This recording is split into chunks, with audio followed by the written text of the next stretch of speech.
Good evening, everyone, and welcome back. Can you believe it is almost the end of April, and we are still having our candid candidate conversations? The three C's. This is our space, our Sisters Lead, Sisters Vote, Win with Black Women space that we have designed to hear directly from Black women running for office in 2025. I'm Chantel Mullen, and tonight we're holding space for real talk, real leadership, and real community. We're going to have our candidate on tonight, and she is a wonderful sister who is running for city council in Arizona. And I'd like to welcome to the stage Sadie Shaw. Welcome, Sister Sadie. Welcome. Hello, everyone. Thank you You for know, having it's it's the alliteration, all the C's and all the S's. So I'm going to get it right tonight. me. Welcome, Sister Sadie Shaw. We are pleased to have you with us tonight. And I want to talk to you just a little bit about your run, which is coming up pretty soon. Because when is your election day? So I'll be on the primary ballot. So that's August 5th. So we're a little over 100 days until votes are counted. Okay. Well, tell us about what you're running for and where, because we want to make sure the sisters who are in your area know about you. So where are you running? So I'm running in Tucson, Arizona. It's the city that I was born and raised in. I'm running for city council for Ward 3, where I live currently and grew up here. In the city council, we've never had a Black woman serving. And so if elected, I will be the first. The only other Black person who served in this position served back in like the late 70s. So it's been a long time coming. Oh, wow. Okay. Well, let me ask you this. What do you love the most about the community you are hoping to serve? So Ward 3 is just near and dear to my heart. It's where I went to school. It's like my stomping grounds since birth. I love it because it's a mix of all kinds of people. We have, both high and low socioeconomic folks, a myriad of languages represented in Ward 3. And it's kind of like it's the real Tucson of Tucson. A lot of people who live in Ward 3 have been born and raised here, unlike other wards where there's a lot of people who have kind of recently moved here. And so it really represents Tucson. And so I'm excited to represent it since many of the council members who currently serve aren't native Tucsonans like myself. Okay. Well, you love your city and you are up for this challenge. Um, what issues inspired you to run, or if it was a person, who inspired you to run? So, the issues in Ward 3 that really pushed me to run are just things that I'm seeing every day. Our streets are unkempt, our parks are not maintained. It just seems like the resources never make it over to the Ward 3 areas, and specifically the Ward 3 area where I live, and most of the folks who are on like the lower economic spectrum live. So that was really the impetus for me to, put my name in the hat and run. I actually serve right now on a school board. I just was reelected in November for my second term on the TUSD governing board, and so I was really, feeling fatigued and not sure if I wanted to jump into the race. But I felt like, the time is now. Whenever you kind of get an itch for something and it like won't get out of your head, I think that's kind of the spirit telling you like this is an opportunity that you can't pass up. And so instead of like waiting another 4 years, which was my plan, I decided to jump in and, take a chance on this race. Awesome. Well, you've talked a little bit about the challenges that are happening in Ward 3. Um, how do you propose to solve those challenges? Yeah, so we have definitely unique challenges, and I've kind of touched base on them already. But Ward 3 has a very high crime rate. My neighborhood park just down the street just had another homicide over at the park, and it's come to a point where I don't necessarily feel safe to go down there after school, take my daughter there to practice volleyball anymore. Um, you know, Crime and homelessness and drug addiction are issues that are uh, extremely complex. And so I don't pretend to have all the answers, but I do feel like what we are doing currently does not address those issues. A lot of the times, like, governments want to throw money at something, um, but that doesn't always help the issue. And so in Tucson, we have a lot of mutual aid groups who are already on the ground doing the work to address the issue with homelessness.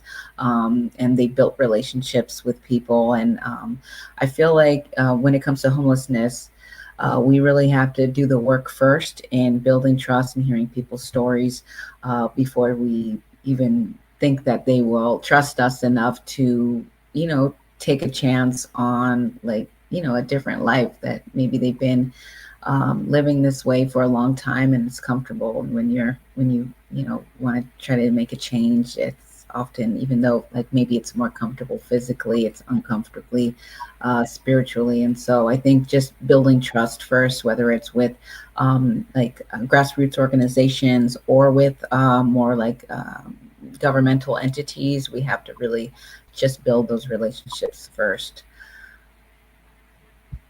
Awesome. You're getting a little love in the chat. You're getting a little love. Thank you. You talked about that you served on a school board. So because you kind of prompted, um, you kind of are leading into my next question about some things that you had already done either professionally or in the community that shows how you lead and how you get things done. So is there anything that really stands out in your leadership style that you would like to highlight? Yeah, so on the TUST governing board, I am the like squeaky wheel on the board. I do not rubber stamp things at all. I look at my packet very closely, and I'm always questioning things that come before the board, whether it's like being fiscally responsible or the right thing for the district. TUSD does not have the best reputation in this community. We just got out of a desegregation case that started in the 70s. And, we've just done, we haven't done right by so many people in our community. And so writing our reputation has been one of the things that I want to address. And I think I do that by like holding our administrators accountable. I'm always like not taking what I'm told for like at face value, because I have been lied to during open meetings. I have been provided false information, in emails and even in executive session. And so I'm really an active board member. And yeah, like I do want to mention that like I never thought I would be in politics at all. Like this was not on my trajectory. I was going to be an artist and an art teacher, but I ended up going for school board because my daughter, who's now 11, when she was in first grade, like I realized that she didn't have art and music classes, and I really didn't think that I had to check for that. When I enrolled her in school, because when I was growing up in a separate district, we always had that. And so I wasn't able to change that as a parent. And so finally I thought, maybe I could make some changes by serving on the school board. And so within my first 6 months in office, we managed to get art and music at every school in TUSD. And I'm still fighting to make the arts equitable in the district. I'm fighting that we get PE at every school. Unfortunately, not every elementary school in our district has PE. And so, it is an uphill battle with everything going on at the federal level. Some things kind of have to take the back burner currently, but, we can still be creative and, leverage community organizations or just people who want to volunteer so that we could get students active and increase the arts. Okay. Well, let me ask you this, because I want to talk about you for a moment. Okay. What are the core values that guide your leadership? What are your core values?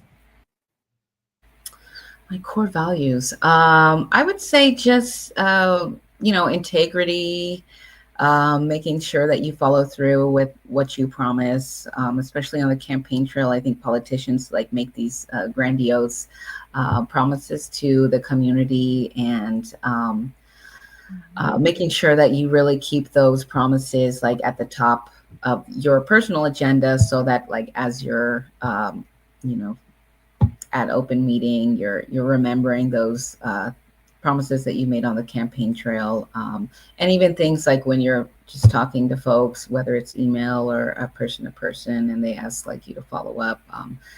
I try to always follow up with things that I say, and so just I guess integrity is a top value to me, and also inclusion. I make it a point to really listen to my constituents, whether I immediately agree with them or not. I think everybody ideas have value, and so I'm really open to listening to folks ideas and like pivoting from like what the community tells me, because like as a board member, our boots are not on the ground. We're kind of like removed a bit from like things that are happening in our schools, and so I really try to like keep my ear to the ground and like not like stick to a certain idea that I may think is right. I'm always flexible and willing to change my thought on an issue depending on what I've heard from my constituents.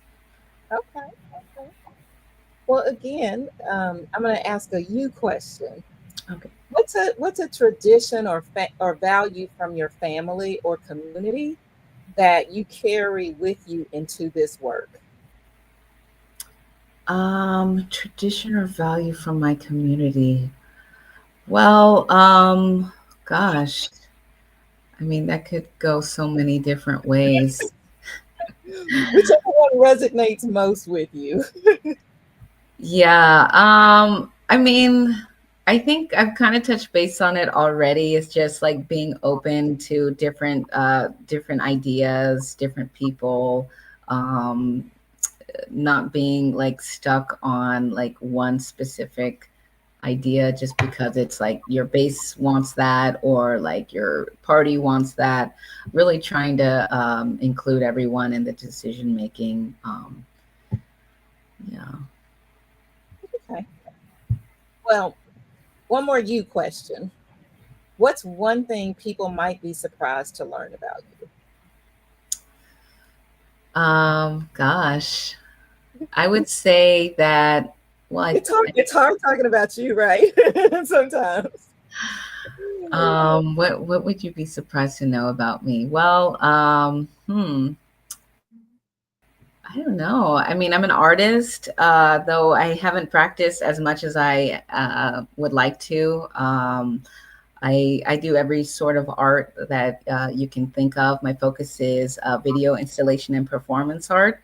But like I used to paint a lot. I did that one company called Paint Night. I was doing that for like 4 years, where you go to like a restaurant and then you reproduce a painting. And so, like, I was one of those people. And really, it's like the service industry. I would consider Paint Night like a part of the service industry. And my first job at 14 was being like a sort of a drink waitress. And so, what I'm trying to say with that is like I'm actually a very shy person, and like when you're in politics, it's hard to be like shy, introverted, and like kind of hesitant to promote yourself. And so like without those like first jobs that I've had, like I don't think I would be able to do what I'm doing now. And so I think it's always good to experience different kind of work opportunities, because you never know like what can lead you to another opportunity. I'm going to circle back to this because I think we might have talked about it, but we got a question from the chat. So I'm going to take this question from Holly. Why is running for council important to you? So it's important to me because our current council member is not really representative of Ward 3 in any sort of way. He's lived here for a long time, but he's in a neighborhood that's doing okay. I don't think he's experienced most of the things that Ward 3 residents have to deal with on a daily basis, whether it's a neighborhood that has like a high crime rate, or like experiencing eviction and getting your lights and your water and your gas turned on, like has happened to me. And so I think like leadership really needs to represent their constituents. And I know that I represent my community more so than he does, and I know that I will speak to the issues that we're dealing with every day. Okay. Come on. I think this is our last question before we're going to talk about your campaign. Okay. What are the first three things you want to do if you're elected? What are your priorities? So my priorities are to distribute more resources to the areas in Ward 3 and in Tucson that need them most. Often we see that when like there's a bond money or like a windfall of cash from the federal government or what have you, that they always start in the areas where they're doing fine and the roads are okay. You know what I mean? And so my hope is to redistribute resources to the areas that need it most. Um, that's one. I want to make sure our parks are well maintained everywhere in Tucson. Again, like the parks on the Far East Side, they are beautiful, well maintained. The bathrooms are always open and clean in my neighborhood, and just down the way, it's just not the same thing. Like, um, you know, you'd rather go home than go to the bathroom at my park when it is even open. And so making sure that our parks work for families that, want to take their kids there and not have to like not bring water because they don't want to use the restroom.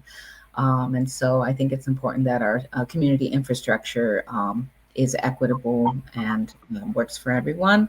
Um, and then I would say third is to make sure that the cost of living is works for everyone in Tucson, especially during the pandemic. I know everyone experienced this around the country, but like prices for rent just like skyrocketed. And so Tucsonans who grew up here are having a really hard time surviving. Even if you have a job that's, uh, you know, maybe 5 years ago, you were very comfortable. At this point now, with all the rates that have been raised by the city council for like water, other utilities, and then like maybe your home prices have gone up for like property tax. I want to make sure that we can create safety nets for folks. For renters especially, we have a high like rate of mold in a lot of our like apartments and homes. Um, which is odd because like this is a very dry climate, and we don't get that much rain, but like I know so many people who have like um, illnesses related to like mold exposure. And so like just creating policies where we hold landlords accountable, um, and also create just more safety nets, whether it's utility assistance or making sure that utilities won't get shut off. Um, right now, like when I had my gas shut off, I had to pay a deposit to get it turned back on, and you never get that back. You know what I mean? So, just creating more ways for like working class people to survive. I'd love to explore the idea of rent control. I'm still doing my research on that. But yeah, we just need to do whatever we can so that like working class people can survive in this economy. Well, thank you, thank you. So you've got an election coming up. We Yes. mentioned that at the top of our conversation. It's August the 5th, so that's the primary, right? Correct. Yes. Okay. And how many people are in the primary as well? So it's just me and the incumbent. Okay. Yeah. So if you win the primary, you win the seat. Exactly. Yeah. Oh, So we got to win the primary. It's like crunch time right now. Of course, if and when I get through the primary, there is a Republican challenger that I will meet in the general. But this is like a mostly Democratic town, and so there hasn't been a Republican city council member elected in at least 20 years. okay. So how can everybody help you now? What do you need for your race? Yeah. So thank you for asking that. Like the main thing I need right now is donations. I am the grassroots candidate, and like I'm up against like what they call here it's a political machine. My opponent has raised already $31,000. I'm like I'm probably around 2,500, and so it's really imperative that I get donations so that I can be competitive in this race. I have had to pay for a lot of materials so far out of my own pocket, which is, it is what it is.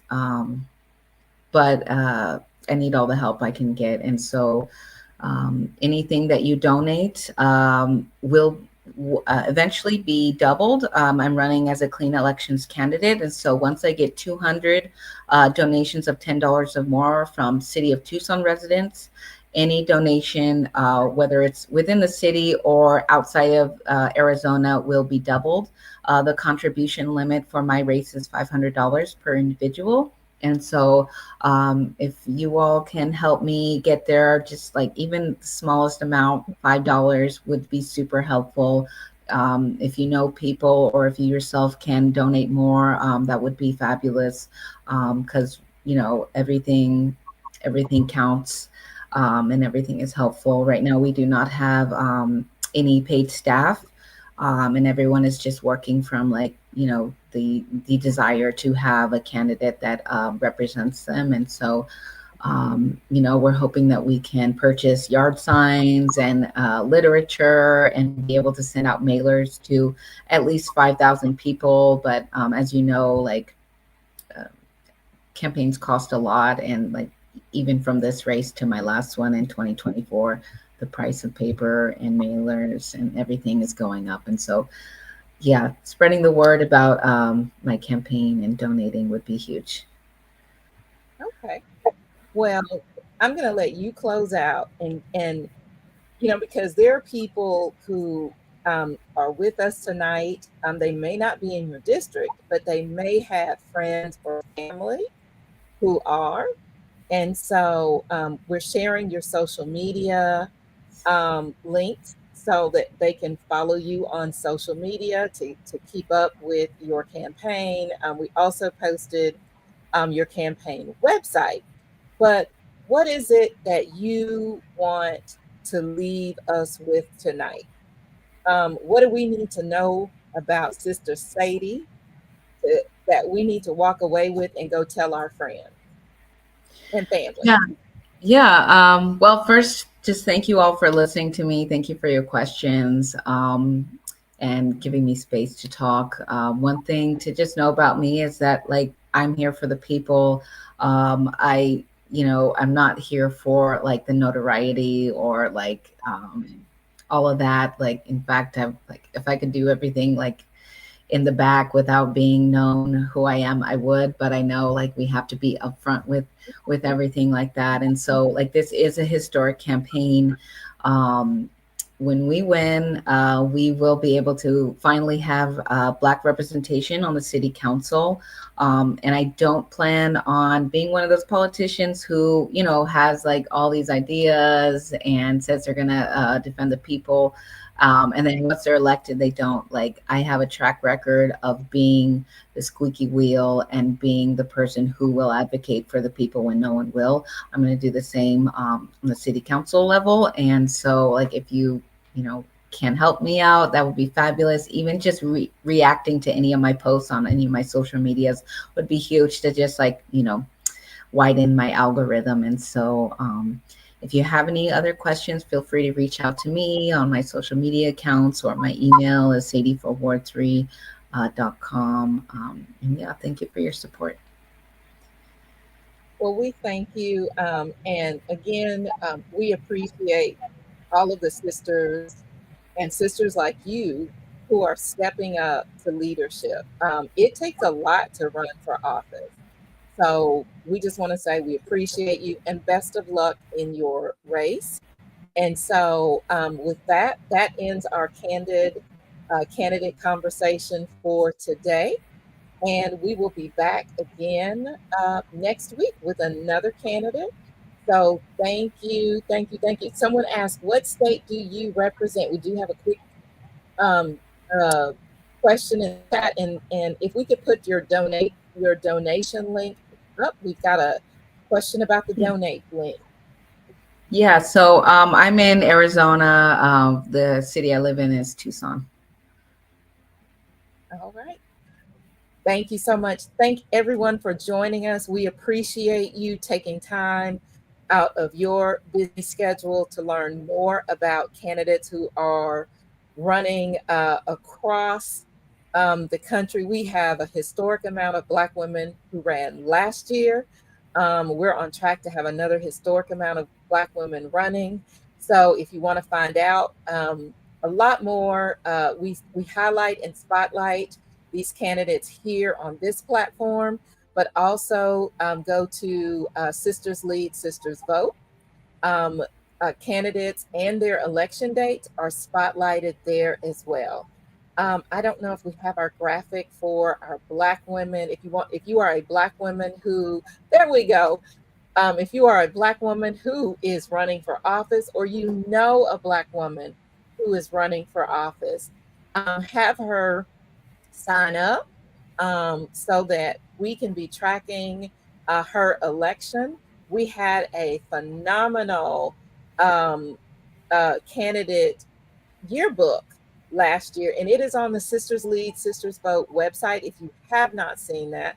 But if you'd like to be a part of our Black women candidate collective that we are tracking and amplifying, please fill this out or share it with a friend.